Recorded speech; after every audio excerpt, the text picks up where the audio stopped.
ఈ వీడియోలో మనం వాల్పేపర్స్ని ఎలా ఫిక్స్ చేయాలో తెలుసుకుందాం. Hello friends, welcome to my channel. ఈరోజు మనం టాపిక్ వచ్చేసి వాల్పేపర్స్ ఫిక్సింగ్. వాల్పేపర్స్ని ముందుగా అన్రోల్ చేసుకొని డిజైన్స్ మ్యాచ్ చేసుకోవాలి. మ్యాచ్ చేసుకున్న డిజైన్స్ని సీరియల్గా నంబరింగ్ వేసుకోవాలి.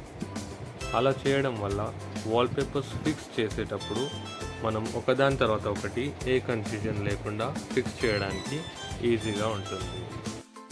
ఈ సైట్లో మనం లెఫ్ట్ టు రైట్ వాల్కి నంబరింగ్ అయితే ఇచ్చాము.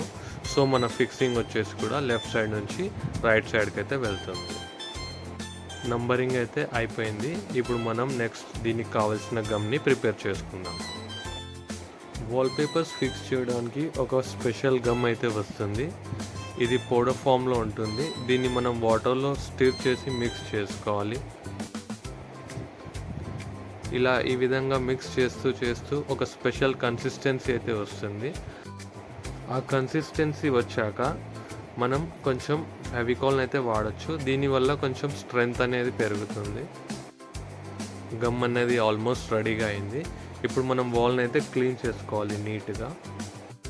ఆ తర్వాత మనం వాల్కి మరియు వాల్పేపర్కి సైమల్టేనియస్గా గమ్ అయితే అప్లై చేసుకోవాలి ఫ్రెండ్స్.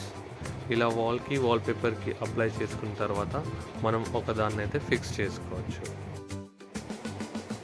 వాల్పేపర్ ఫిక్స్ చేసేటప్పుడు అది క్రాస్ వెళ్ళకుండా జాగ్రత్తలు తీసుకోవాలి.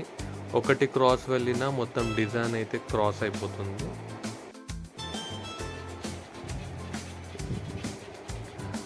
వాల్పేపర్ ఫిక్స్ చేశాక మనం వైపర్తో అయితే ఇలా ఎయిర్ బబుల్స్ రాకుండా చూసుకోవాలి.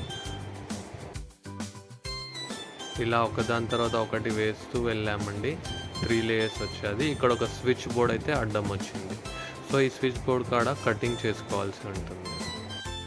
ఇన్స్టాలేషన్లో మెయిన్ పార్ట్ వచ్చేసి ఈ కటింగ్ స్కిల్సేనండి. ఈ కటింగ్ స్కిల్స్ మీదే మన అవుట్పుట్ అనేది ఓవరాల్ లుక్ అనేది డిపెండ్ అయి ఉంటుంది. సో కటింగ్ చేసేటప్పుడు చాలా జాగ్రత్తగా చేయాలి. ఎక్కడ ఎక్కువ తక్కువ కట్ చేయకుండా నీట్గా కట్ చేసుకోవాలి. మన వాల్పేపర్ అయితే ఫిక్స్ అయిపోయిందండి. సో ఓవరాల్ లుక్ అనేది ఇలా వచ్చింది. మీకేమన్నా డౌట్స్ ఉన్నా సజెషన్స్ కావాలన్నా కామెంట్స్ ద్వారా అయితే అడగచ్చు.